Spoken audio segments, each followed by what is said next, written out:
करता हूँ आप लोग का हमारे CIB मेड सिंपल के इस चैनल में। तो दोस्तों आज मैं आप लोग के साथ लेकर आया हूँ हमें CIB EVM के मॉड्यूल बी का सबसे सबसे इम्पॉर्टेंट टॉपिक और सबसे टफ टॉपिक जो कि आप लोग मानते हैं, जो कि बेस्ड है लीनियर प्रोग्रामिंग पे। दोस्तों लीनियर प्रोग्रामिंग पे बेस्ड क्वेश्चन आपको जब भी पूछा जाएगा उस पर केस स्टडी पूछा जाएगा, ये बात आप मान के चलिए। और केस स्टडी में लगभग 5 क्वेश्चन होते हैं, उससे ज़्यादा भी हो सकते हैं। तो दोस्तों जो इस टॉपिक को अच्छे से समझ लिया उसका 5 क्वेश्चन तो निश्चित रूप से बनना है, ये तय है। तो आपको करना क्या है इस लेसन में, मैं इसे 2 पार्ट में लेकर आऊँगा। अभी मैं फर्स्ट पार्ट लेकर आ रहा हूँ क्योंकि ये टॉपिक ही बहुत लंबा है, ठीक है। तो पहला पार्ट को मैं कवर करूँगा, इसको आप एक एक चीज़ को, एक एक बात को ध्यान से सुनिए, क्योंकि एक भी बात मिस कीजिएगा तो आपका एक क्वेश्चन जाएगा, सिंपल सी बात है। तो दोस्तों आपको इन जो भी मैं समझा रहा हूँ उसे ध्यान से समझना है। तो सबसे पहले हम लोग समझते हैं कि लीनियर प्रोग्रामिंग होता क्या है दोस्तों। तो देखिए, लीनियर प्रोग्रामिंग का जो डेफिनेशन है ये क्या है कि it is the mathematical technique for optimizing our limited resource when lot of alternate solution are possible for a problem। देखिए समझिए इसका मतलब क्या है, आखिर लीनियर प्रोग्रामिंग क्या क्या होता है, क्यों ये ज़रूरी है समझना। सपोज़ आपके पास कोई प्रॉब्लम है, कोई रियल लाइफ सिचुएशन है, ठीक है, और उस रियल लाइफ सिचुएशन का बहुत सारा सॉल्यूशन पॉसिबल है। ऑब्वियसली बात है, प्रॉब्लम होगा तो सॉल्यूशन भी होगा। लेकिन दिक्कत क्या है कि आपके पास रिसोर्सेज की लिमिटेड है, लिमिटेड रिसोर्स है, रिसोर्स लिमिटेड है दोस्तों आपके पास। तो हम लोग क्या करते हैं, एक मैथमेटिकल टेक्निक का यूज करते हैं, जिसके थ्रू हम लोग क्या करते हैं कि उस लिमिटेड रिसोर्स को ऑप्टिमाइज करते हैं, ठीक है। फिर से समझिए, हमारे पास प्रॉब्लम है, प्रॉब्लम का ढेर सारा सॉल्यूशन अवेलेबल है, लेकिन रिसोर्स लिमिटेड है। तो लिमिटेड रिसोर्स को यदि हम लोग, किस तरह हम लोग लिमिटेड रिसोर्स को ऑप्टिमाइज करते हैं, एक मैथमेटिकल टेक्निक के द्वारा। तो उसी मैथमेटिकल टेक्निक को नाम दिया गया लीनियर प्रोग्रामिंग। तो दोस्तों इस टॉपिक के से आपको ये फ़ायदा होगा कि पढ़ने के बाद आपको ये फ़ायदा होगा कि आपको ये पता चलेगा कि कैसे हम लोग लिमिटेड रिसोर्स को ऑप्टिमाइज करते हैं, ठीक है, और कैसे हम लोग प्रॉब्लम को सॉल्व करते हैं। So this is the basic concept of linear programming. अब देखते हैं, हम लोग टर्मिनोलॉजी को समझते हैं, इस टॉपिक में क्या क्या डिफरेंट टर्मिनोलॉजी आती है उसे समझते हैं। देखिए सबसे पहली बात, लीनियर नाम क्यों दिया गया इसका। what is the reason behind naming this topic as linear programming, why it is called linear। so because variables के बीच का जो रिलेशन होगा दोस्तों, उसको हम लोग ग्राफिकली स्ट्रेट लाइन के द्वारा रिप्रेजेंट करेंगे। सिंपल सी बात है दोस्तों, प्रॉब्लम में कुछ वेरिएबल्स होंगे, x1 x2 y1 y2 इस तरह के वेरिएबल, तो उनके बीच का आपस का जो रिलेशन होगा वो कैसा होगा दोस्तों, वो लीनियर होगा। लीनियर यानी कि स्ट्रेट लाइन होगा, उसे ग्राफिकली हम लोग स्ट्रेट लाइन से डिनोट करेंगे। That is why this topic is name as linear. उम्मीद है कंसेप्ट क्लियर हुआ होगा आपको। अब क्वेश्चन उठता है कि लीनियर प्रोग्रामिंग के लिए क्या प्री रिक्विजिट है, मतलब इसको समझने के लिए हमें क्या क्या चीज़ की रिक्वायरमेंट है। आइए समझते हैं दोस्तों।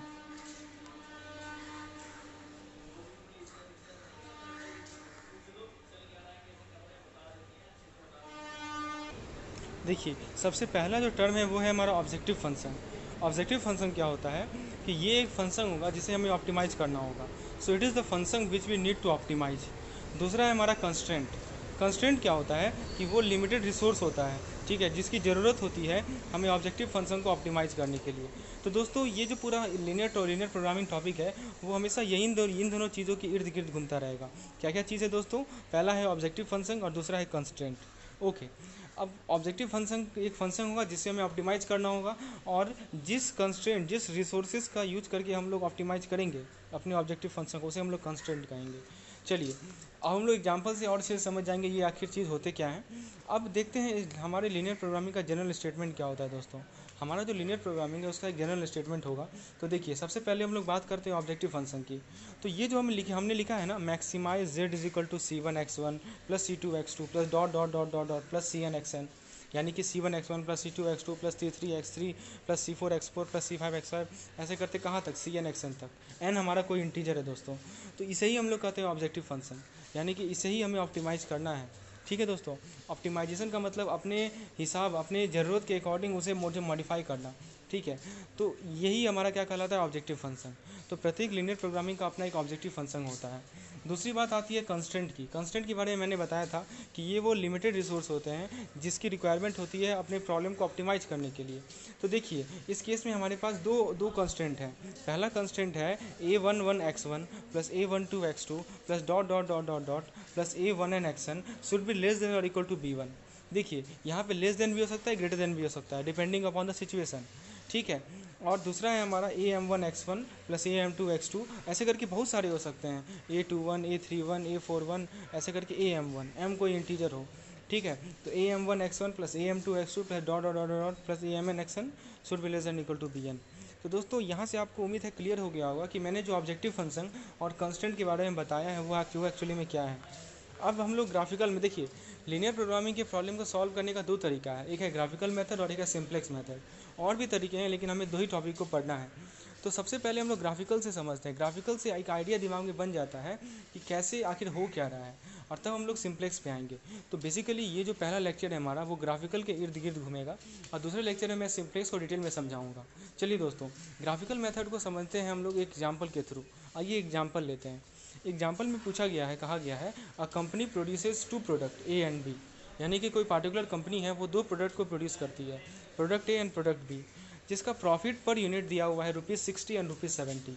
यानी कि ऐसा समझिए कि यदि वो एक प्रोडक्ट ए को प्रोड्यूस करती है तो उसे ₹60 का प्रॉफिट होता है, और यदि बी को प्रोड्यूस करती है तो ₹70 का प्रॉफिट होता है।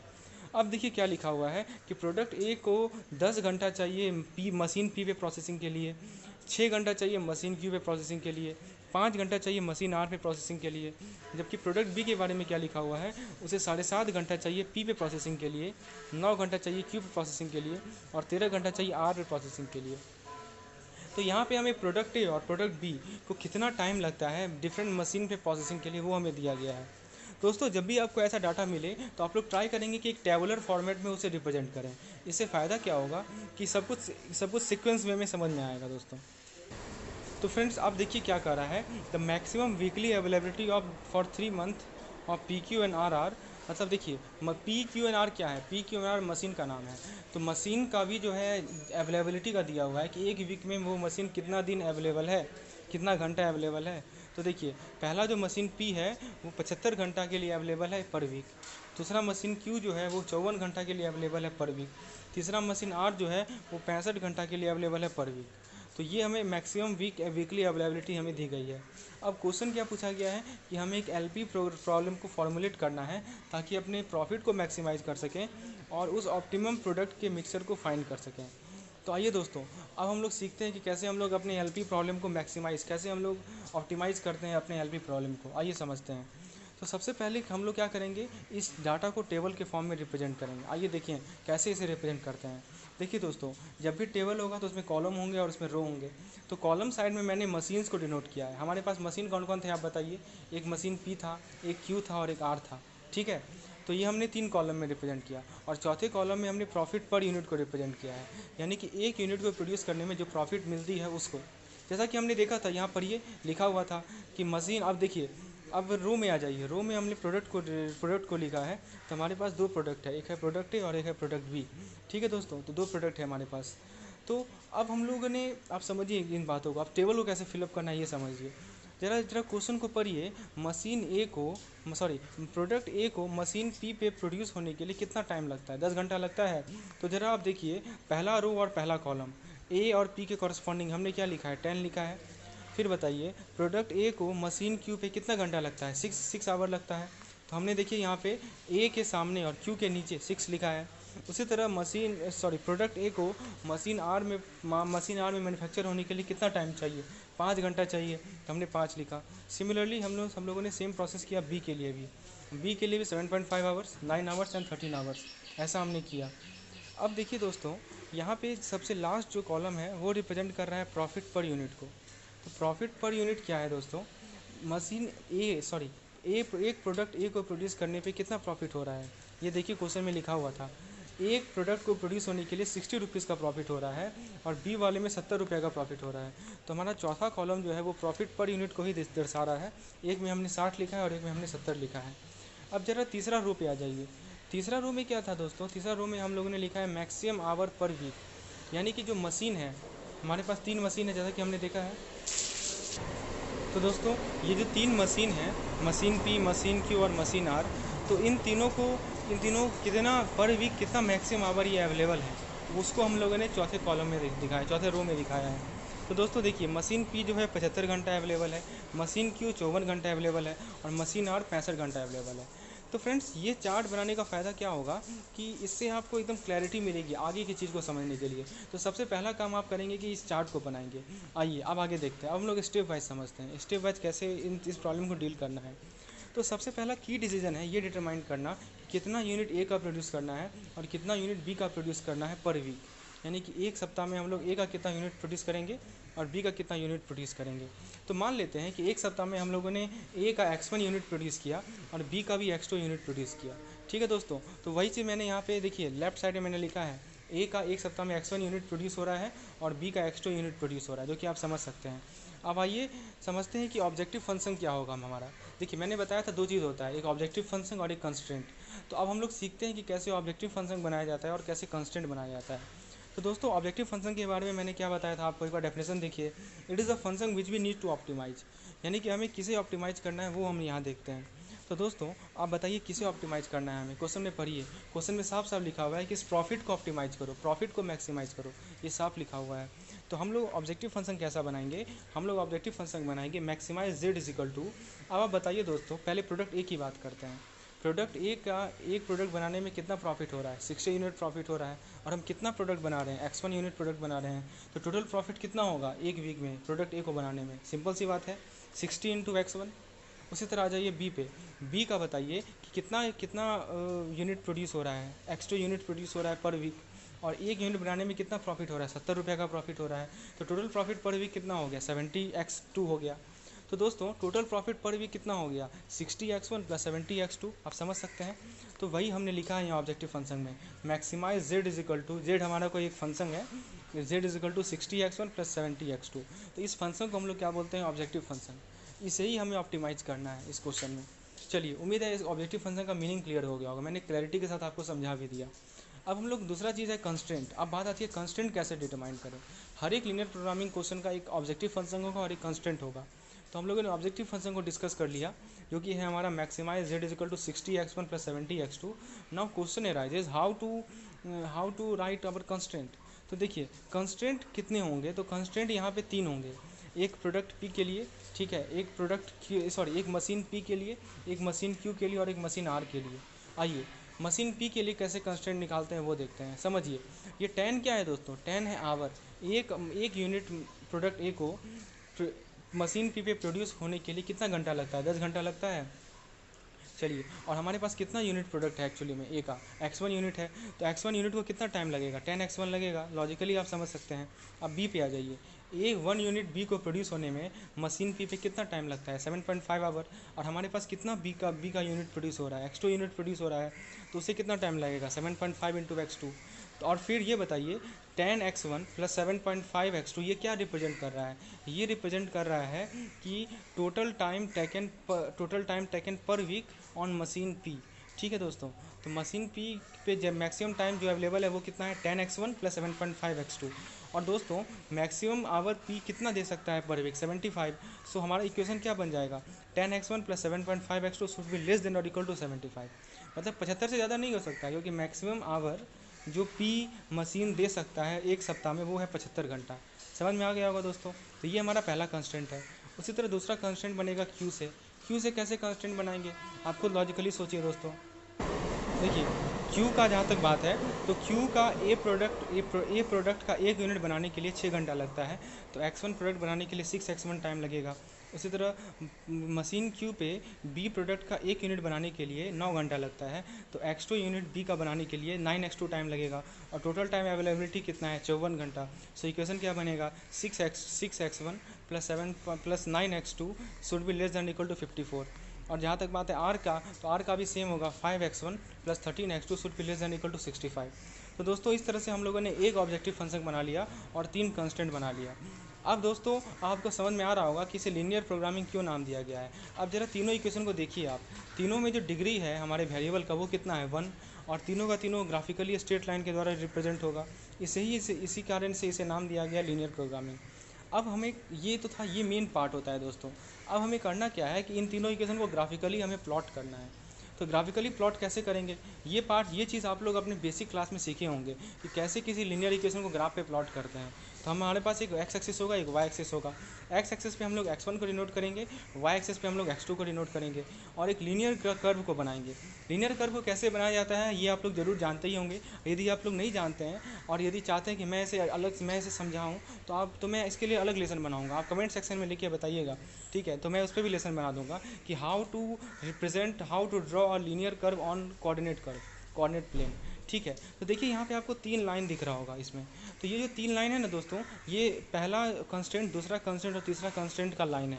ठीक है, तो देखिए अब क्या है, अब यहाँ पे समझिए, अब मैं लाइन बनाने नहीं जा रहा हूँ, वो तो आप उम्मीद है, मैं एक्सपेक्ट कर रहा हूँ कि आप जानते हैं लाइन कैसे बनाया जाता है। अब आपने लाइन ड्रॉ कर लिया, अब आप क्या देखेंगे दोस्तों, आपको ये देखना है कि किन किन पॉइंट पे ये लाइन आपस में मीट कर रहे हैं।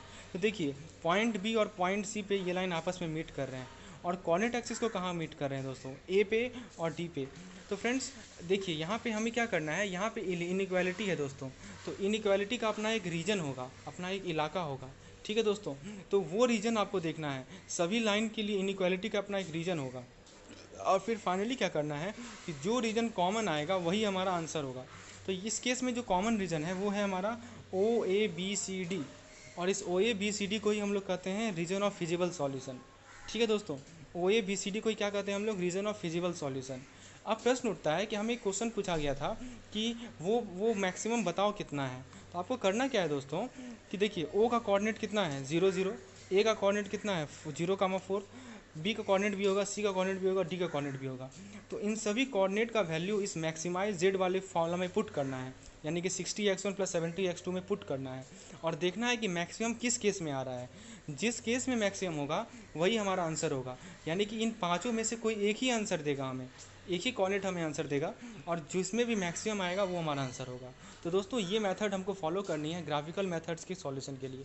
ये तो था मैंने थ्योरेटिकल पार्ट को समझाया, अब मैं इसे एग्जांपल से भी क्लियर करूँगा, अच्छे से क्लियर करूँगा दोस्तों। अब बात करते हैं हम लोग सिंप्लेक्स मेथड की। देखिए दोस्तों, सिंप्लेक्स मेथड का कुछ बेसिक पार्ट मैं यहाँ कवर करूँगा, इसके बारे में डिटेल लेक्चर में अगले लेसन में लेकर आऊँगा। देखिए सिंप्लेक्स मेथड में क्या होता है कि ये भी स्टेप बाय स्टेप प्रोसीड्यूर है। हमारे पास इनिशियल फिजिबल सॉल्यूशन होगा जो कि इम्प्रूव होते जाएगा। ठीक है, एक सॉल्यूशन हमें पहले मिल जाएगा और उसे हम लोग इम्प्रूव करते जाएंगे।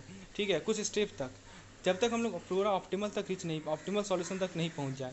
तो इनिशियल सॉल्यूशन से इम्प्रूवमेंट करते करते करते हम लोग ऑप्टिमल सॉल्यूशन तक पहुंचेंगे। इसका स्टैंडर्ड फॉर्म क्या होगा दोस्तों, तो जितने भी इनइक्वालिटीज़ हैं सभी को हम लोग इक्वालिटी में बदलेंगे। अब कैसे बदलेंगे तो वो समझिए, इनइक्वालिटी या तो ग्रेटर देन होगा या लेस देन होगा, यही तो दो हो सकता है। तो देखिए ग्रेटर देन वाले केस में क्या करना है कि जैसे एग्जांपल लेते हैं 2x1 - x2 is greater than equal to 10। अब देखिए इसे हमें इक्वालिटी में बदलना है। आप दिमाग लगाइए दोस्तों कि 2x1 - x2 तो ज़्यादा है ना, तो उससे हम लोग यदि 10 के बराबर करना चाहते हैं तो कुछ घटाना पड़ेगा, लॉजिक सी बात है। तो जिस चीज़ को घटाते हैं दोस्तों उसे हम लोग कहते हैं सरप्लस वेरिएबल, और यहाँ पे उसको मैंने S2 से रिप्रेजेंट किया है, यानी कि हमने S2 को घटाया है। ठीक है, तो फाइनल इक्वेशन क्या बना, 2x1 - x2 - S2 is equal to 0। S2 हमारा एक सरप्लस वेरिएबल है। दूसरा केस देखिए दोस्तों, ये मिनिमाइज वाला केस है। क्या इक्वेशन है दोस्तों, तो friends 5x1 - x2 less than equal to 18। तो हमें इस इनइक्वालिटी को इक्वालिटी में बदलना है। तो लेस देन को इक्वल टू में कैसे बदलेंगे, कुछ जोड़ेंगे। तो इस केस में जिस चीज़ को जोड़ते हैं उसे हम लोग स्लैक वेरिएबल कहते हैं, और उसे हमने S1 से रिप्रेजेंट किया है। तो इनइक्वालिटी को इक्वालिटी में बदलने के बाद जो हमारा इक्वेशन आएगा वो होगा 5x1 - x2 + S1 is equal to 18। दोस्तों ये सरप्लस वेरिएबल, ये स्लैग वेरिएबल, इन सभी को दिमाग में रखना है आपको। ठीक है, चलिए उसके बाद देखिए हमारे पास जो ऑब्जेक्टिव फंक्शन वैसा ही है, maximise z is equal to C1x1 + C2x2 + dot dot + CnXn।